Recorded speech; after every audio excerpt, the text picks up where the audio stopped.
Yeah, what's going on, Gamecock Nation?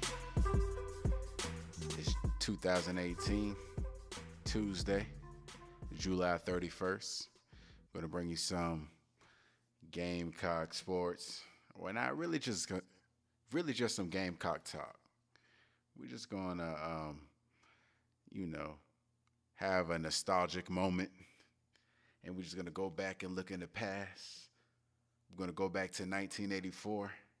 Well, y'all are really going to go back to 1984. I wasn't born till 1988. So y'all really are going to reminisce.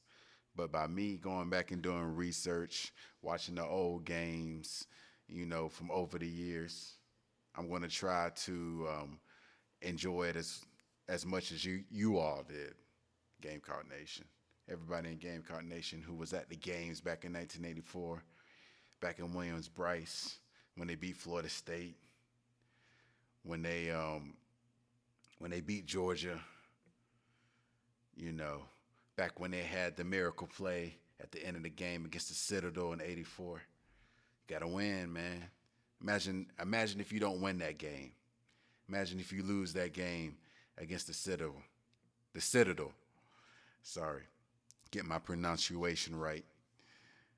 In 1984, then you go on and rip off 9 straight, and then sadly lose to the Naval Academy. And watch, hey, anybody can beat you on any given Saturday, any given Sunday. But unfortunately, they dropped that one.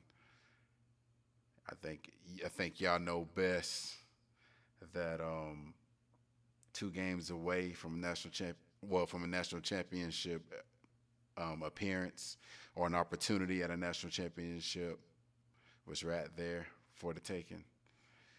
But you got to believe to get back there one day. So, just got a lot of anticipation for this season. But we're staying in 1984. We're just going to have fun with the podcast today. What I'm curious to know. What music y'all was listening to, what shows y'all were watching, what y'all used to do back in '84. I wasn't there. I'm growing up in this new generation. I am very familiar with the '80s. However, my brothers was born in 1980 and '84. So my brother was born in '84. So this is another reason why this podcast is going to be cool. Talking about 1984. But what was it? What was the pop culture like?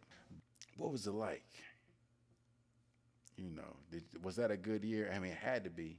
I mean, in the midst of everything together, everything going on, the season, Gamecocks just coming out and just having a very surprising, monumental 10-2 season. So close, but still a great season. But then again, we ripped off, 3 straight 11-win seasons. So that, we can win. If it all starts with recruiting, but we can win here. So we wait for the season to play out this year. But yeah, it looks like there were some things going on in '84. You got Summer Olympics in LA and Los Angeles, in which the U.S. won with 83 gold medals. 83 gold medals. Romania came in second place with 20 gold medals. And West Germany with 17 gold medals. So looks like a complete domination there. The basketball team won the gold. MJ and Pat Ewing leading the way as young, talented basketball players. I think they were just going into their rookie season. So that was dope. Got Cheryl Miller winning for the ladies. Now, Cheryl Miller, that's a bad woman right there. She going to beat a lot of men. You got to think who her brother is. And she was being their brother. So the Detroit Tigers won the MLB championship and the World Series in 1984. Pat Ewing then won. Not only did he win a gold medal, but he won an NCAA national championship, knocking off Houston, who had Akeem the Dream, Olajuwon. So this is a cool year here. 84, got Bird and Magic. But this was the year when Magic turned to tragic when the Boston Celtics beat them in Game 7 in the Boston Garden by the great Larry Bird playing with McHale and Parrish. You know what I mean? Dennis Johnson was on that team. Danny Ainge coming off the bench. You know, dope basketball back then, beating the Showtime Lakers. BYU won the national championship in NCAA football. Doug Flutie won the Heisman. And you got Joe Montana knocking off Dan Marino and the Dolphins in Super Bowl in 1984. So, man, cool year. And even the movies were cool in 84. Looking at it. Got Ghostbusters, Terminator, Indiana Jones, Temple of Doom, The Karate Kid, Gremlins.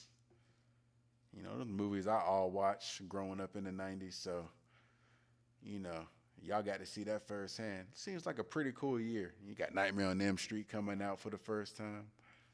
Police Academy. You know, and I heard of Footloose growing up. So that came out Friday the 13th. So it's like a movie came out about Coach Bear Bryant down there in Alabama. Roll Tide, nah, never that. Go Cox all day. But yeah. Did y'all listen to Prince, Tina Turner,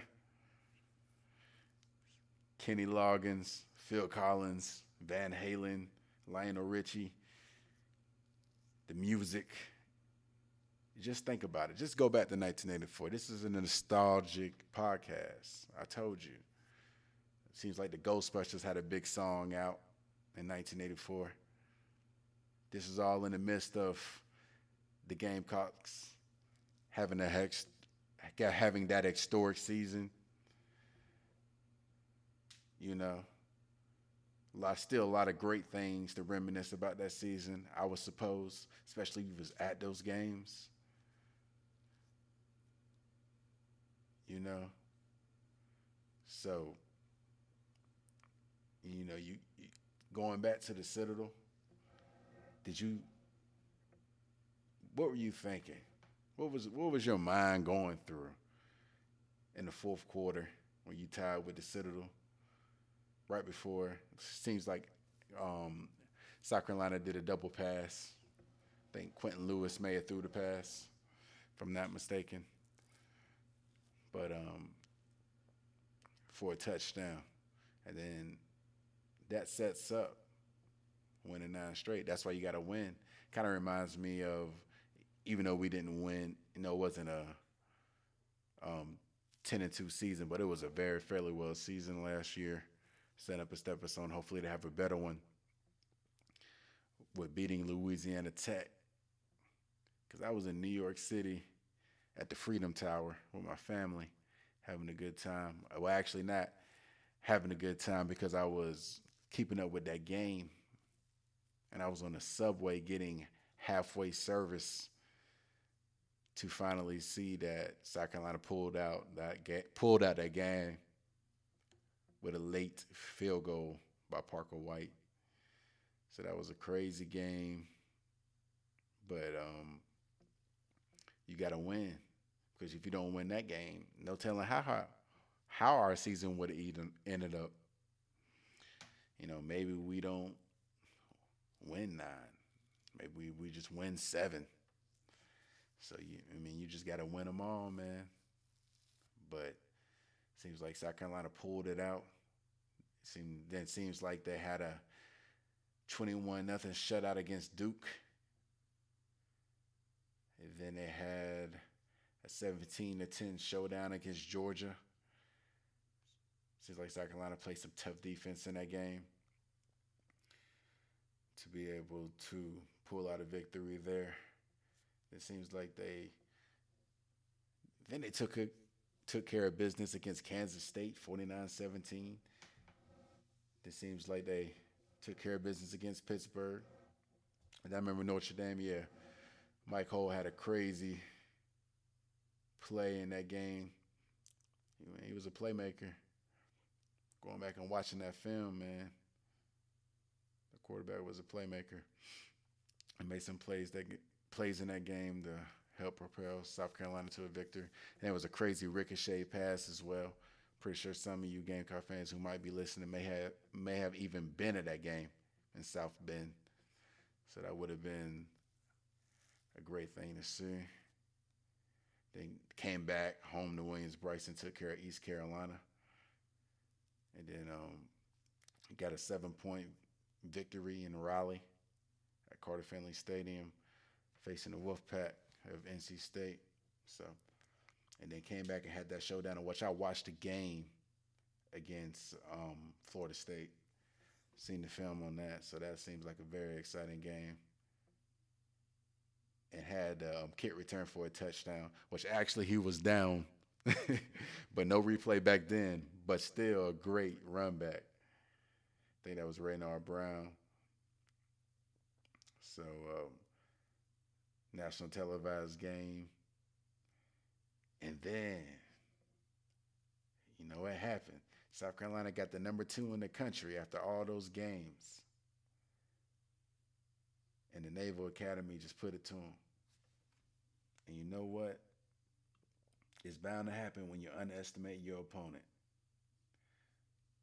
Which I hope that South Carolina never does, and I hope that Georgia does September 8th. But anyway, man, that loss right there, and players still think about that loss on that team. You know, there was an article about Mike Hole talking about it. So he still regrets it. So he knew they were not prepared. They didn't prepare the right way. And then a player on the midshipmen said they had one of the best practices all year. That week, they had one of the best practices, and hey, it showed. But anyway, man, it is what it is. They did rebound, and they went to Death Valley, got down 21-3, and came back. Ended up winning the game, 22-21. I think that would have been an exciting game to see in Death Valley. I did see a couple of games in Death Valley. Unfortunately, thinking, what's my record in Death Valley? I'm going to say 2-2. I'm going to count 2010, even though I didn't go in the game. I was there in Clemson. You got to understand, I'm from Anderson, South Carolina. So I seen Clemson games before I even got a chance to be able to see South Carolina games live. So, but you know what? I'm a college football fan. But you know what? I never developed any love. You would think me being at the game, I would feel something, but nah, it is what it is. It wasn't meant for me to have love for that team. But you know what? They got what we want. And they're an elite team. But that's a good thing, because that should hunger us. Because we should be becoming the one to hunt the best teams. You want them to be at their best. You want to beat teams at their best. Now, will we do it? That depends. There's a lot of factors that need to go in place. But you know what? You play to win the game. Herman Edwards, you play to win the game. But yeah, it's talking season, you know what I'm saying? But anytime you line up, like I said already before, you can get beat on any given Saturday, Friday. Well, let me go in order, because why am I going out of order? Any given Friday, any given Saturday, any given Sunday, any given Monday, any given Thursday, any game, any day that you play the game of football. and you lining up against another team, you can get beat. It's the matter of if that team wants it, that team is focused. Sometimes it's just that hard work, that determination is going to come in favor of that team. But you know what? This is what we do. It's college football, man. It's coming back, y'all. Wake up. It's coming back. Don't trip. It'll be here before you know it. Yeah. So, when it comes to a prospect, when it comes to a high school prospect, the offer list does mean something. That means a lot of coaches at a lot of different schools thought that this player was going to be a good player at the college level. So I'm going to go through, look at some players that's on Carolina's roster that are freshmen and redshirt freshmen or sophomores who played last year or who redshirted last year or who's going to play this year. I'm going to go through and I want to see what other schools, I'm curious to see what other schools offer them because they can be a 3-star and they could be a 4-star, but they can really be really solid prospects. You know what I mean? And it's, let's just take a look. So I'll start first with Aaron Sterling. You got Alabama, Florida, Georgia, Michigan, NC State, Tennessee. So it's pretty solid right there. And this may not include all the schools, but it's just a list that rivals have. Javon Kinlaw, he had Alabama, South Carolina, and Louisville. But, Javon Kinlaw probably had a pretty good idea of where he wanted to go. And then MJ Webb. MJ Webb had offers from Bama, Auburn, Clemson, Florida, Georgia, Michigan, Nebraska, Ohio State, Penn State, Tennessee, Mississippi State. So, he pretty much could go to a lot of schools. But,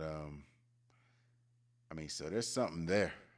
So hopefully we can see something this year coming to fruition with these recruits and them in their development with T-Rob and Muschamp. But let's take it to offense. You got Drake Davis. Now, he got Bama, he got Florida, he got Georgia, he got Miami, North Carolina, LSU, Wisconsin. Got a lot of schools there. And he's been plagued by injuries. It's very curious to see what he's going to be able to do being healthy. And he just adds to a receiving core that I believe is one of the best in the SEC. And people don't know it yet. But top to bottom, if you go back and watch it, Shy Smith's a true freshman. He didn't drop a pass all year. Or Trey Smith, once he learns how to use his entire skill set and starts adjusting to the college level, basically. You know what I mean? They got to adjust. Coming from the high school level, speed of the game is completely different. You got to play with different physicality. You got to understand more terminology, understand schemes better, and understand defensive schemes better, and knowing how to attack it. So once he gets better in all those aspects, man, and that just goes for everybody developing. Just very curious to see what's going to happen. How this team progress, because you just don't know. Maybe we go 7-5. Maybe we lose less games, but maybe we win more. You just don't know. I'm thinking we can win more, but that's just me. think if the offensive line can really be a dominant force, really block well in a run game, and the interior line, especially where you can just mash people, because I think we have size and I think we have the talent and the experience. Our offensive line is very, very experienced. So that's another aspect of being a better team. But yeah, getting back to the point and what we were looking at. And this is why you maybe shouldn't worry about Jaymest Williams' height, because this dude was basically offered by everybody in the country. Obviously, they wanted him on his team if he wanted to take a scholarship to per se college, because you got everybody on here. Bama, Southern Cal, Florida State, Georgia, Clemson, Auburn, Bama, Cal. Miami, Michigan, Nebraska, Notre Dame, Ohio State, Oklahoma. Got pretty much everybody on here. Really curious to see how he is going to be next year. I think he could be an electrifying player. I think he can make up for any height that you think with athleticism and toughness and grit. So it's one of those things, man. We're going to see, man. And when? July 31st. So we got just basically a month, y'all. Just a month, y'all. Okay. So getting back to it. Rick Sandage. He got everyone. He's the second best defensive tackle ranked in the country, so we expect him to be able to come in and play. Hopefully, he comes in to be able to provide solid depth, which it's a good chance he's going to.